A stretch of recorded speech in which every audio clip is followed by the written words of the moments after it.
Railway sector की सरकारी company RailTel corporation of India एक बार फिर बाजार के फोकस में आ गई है। कंपनी के शेयर में तेज हलचल देखने को मिली है। इसकी वजह कंपनी को मिले नए ऑर्डर्स और मजबूत कारोबार अपडेट को माना जा रहा है। रिपोर्ट्स के मुताबिक रेलटेल को एक नया वर्क ऑर्डर मिला है। कंपनी ने एक्सचेंज फाइलिंग में बताया कि उसे सरकारी प्रोजेक्ट से जुड़ा ऑर्डर हासिल हुआ है। चलिए जानते हैं क्या है ये ऑर्डर और कितने का है ये ऑर्डर। रेलटेल को Haryana rail infrastructure development corporation यानी कि HRIDC से रेलवे सिग्नलिंग के काम के लिए एक बड़ा ऑर्डर मिला है। इसके लिए रेलटेल को 82.4 करोड़ का लेटर ऑफ एक्सेप्टेंस भी मिला है।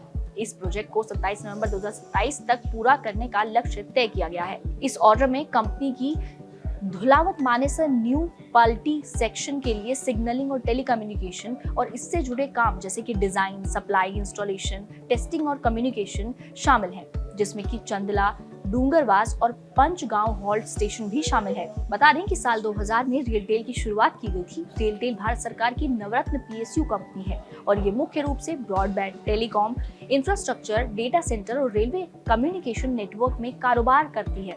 कंपनी भारतीय रेलवे के लिए ऑप्टिकल फाइबर नेटवर्क भी विकसित करती है। रेलटेल के पास देश भर में ऑप्टिकल फाइबर नेटवर्क मौजूद है। बताते चलें कि सिर्फ 2 दिन पहले ही कंपनी को Uttar Pradesh police recruitment and promotion board से 41.32 करोड़ का एक महत्वपूर्ण काम का ऑर्डर मिला था। इन लगातार मिल रहे प्रोजेक्ट से कारोबार में ग्रोथ तेजी से होने की उम्मीद जताई जा रही है। पिछले कुछ समय से रेलवे और इंफ्रास्ट्रक्चर सेक्टर के PSU शेयरों में भी मजबूती देखने को मिली है। सरकार की तरफ से रेलवे मॉडर्नाइजेशन, डिजिटल कनेक्टिविटी और इंफ्रास्ट्रक्चर स्पेंडिंग बढ़ने का फायदा रेलटेल जैसी कंपनियों को मिल रहा है।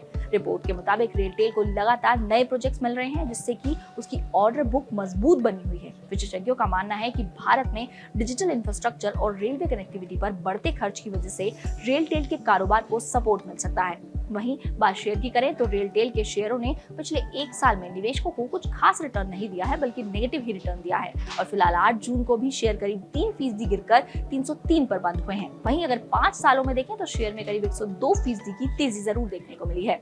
कंपनी का कुल मार्केट कैप देखें तो वो 9,741 करोड़ रुपए का है। हालांकि PSU और रेलवे थीम वाले शेयरों में रिटेल इन्वेस्टर्स की भागीदारी भी तेजी से बढ़ी है। बाजार विशेषज्ञ ये भी मानते हैं कि PSU स्टॉक्स में तेजी के बाद वोलेटिलिटी बनी रह सकती है। ऐसे में निवेशकों की नजर कंपनी के ऑर्डर इनफ्लो, एग्जीक्यूशन और इसके अलावा फाइनेंशियल परफॉर्मेंस पर भी बनी रहेगी। फिलहाल रेलटेल का शेयर बाजार में चर्चा में बना हुआ है और रेलवे सेक्टर से जुड़े स्टॉक्स में निवेशकों की दिलचस्पी लगातार बढ़ रही है।